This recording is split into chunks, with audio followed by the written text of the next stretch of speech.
Hello and welcome to another episode of Africa the Motherland.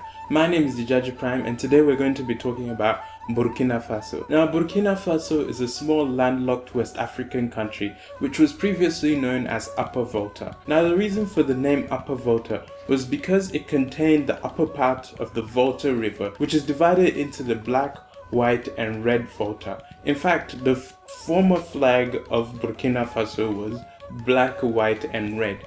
The flag and the name Upper Volta were changed in 1984 to Burkina Faso by Thomas Sankara. Burkina Faso means the land of the incorruptible or the land of the upright. Now speaking about the flag, Burkina Faso's current flag consists of two equal horizontal bands of red on top and green at the bottom with a yellow five-pointed star in the center. Now, if you remember last week I was talking about Pan-African colors. These colors are replicated on Burkina Faso's flags. Now the red recalls the country's struggle for independence, green is for hope and yellow represents the country's mineral wealth. Ouagadougou or Ouaga is the country's administrative, cultural and economic capital, and it's also the largest city, with a population of just over 1 million. Bobo-Dioulasso is the country's second city with a population of about 300,000. Now, a person from Burkina Faso is known as a Burkinabe. Burkina Faso is a presidential republic and there is no citizenship at birth. To be a citizen of Burkina Faso, at least one of your parents must be a Burkinabe, or you become a citizen via naturalization, having lived there for at least 10 years. The chief of state is the president and the head of government is the prime minister. Cabinet is appointed by the president with the recommendation of the prime minister. The president is elected by absolute majority and it may go to 2 rounds if necessary. President is elected for 5-year term and he then appoints the prime minister with the consent of the National Assembly. Burkina Faso operates on a unicameral parliamentary system. Now, when we talk about government, there are two major figures in Burkina Faso's history. You have Thomas Sankara and you have Blaise Compaoré.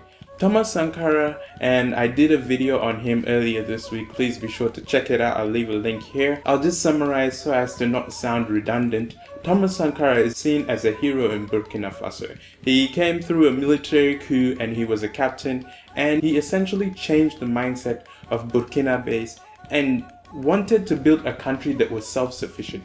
He believed that Burkina Faso had the capability to be self-sufficient. He wanted Burkinabés to grow their own food, and he also cut off ties with the West, primarily France. Thomas Sankara advocated for women to work, or women to be equal to men in the workplace and not just to stay at home. Thomas Sankara was a revolutionary figure. However, he was assassinated after 4 years in office, and it is believed that the assassination was masterminded by his best friend and then deputy Blaise Compaoré, who was backed by the French. Now, essentially, when Blaise Compaoré then came into power, Burkina Faso then reverted to the old ways of just being beneficial to the French and the Ivorians, and no real progress was made by Burkina Faso. There was an uprising in 2013 because the youths were fed up with Blaise Compaoré's regime. In fact, there's a documentary which I'll link below. Now, moving on to the people and culture.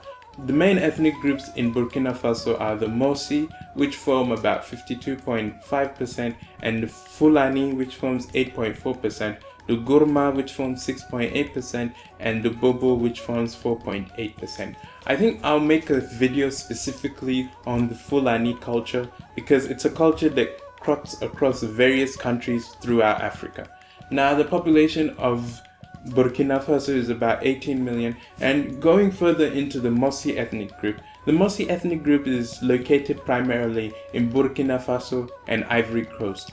At a point, the Mossi were organized into 3 kingdoms: Tenkodogo, Ouagadougou and Yatenga. Mossi people were one of the last peoples to be colonized and were conquered by the French between 1896 and 1897. There's also records within Islamic texts. I'm not sure what particular Islamic text, but there are records of a Mossi raid on Timbuktu. Music forms an important part of Mossi, and it's not just for entertainment purposes but also as work, as it forms rhythms for agricultural tasks such as hoeing. Now, the economy of Burkina Faso relies heavily on cotton as its main cash crop. The country is poor and landlocked and mainly relies on rainfall, as 80% of the population engages in subsistence agriculture. The country has very few natural resources and a very weak industrial base. Cotton and gold form the major bulk of the country's exports, with gold accounting for 3/4 of the country's total export revenues. However, the country's growth and revenue depends on global prices for the two commodities. 53.5% of all exports from Burkina Faso go to Switzerland, and the main reason for this is, like I said, Burkina Faso produces a lot of cotton and Switzerland produces African fabrics. And 14.5% of Burkina Faso's exports also go to India.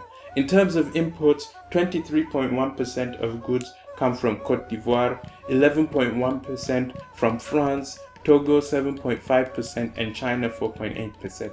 As I said in my earlier video on Benin Republic, Burkina Faso, being a landlocked country, also relies on countries such as Côte d'Ivoire and Benin Republic and Togo for its imports of goods, as it doesn't have a seaport, obviously because it's landlocked.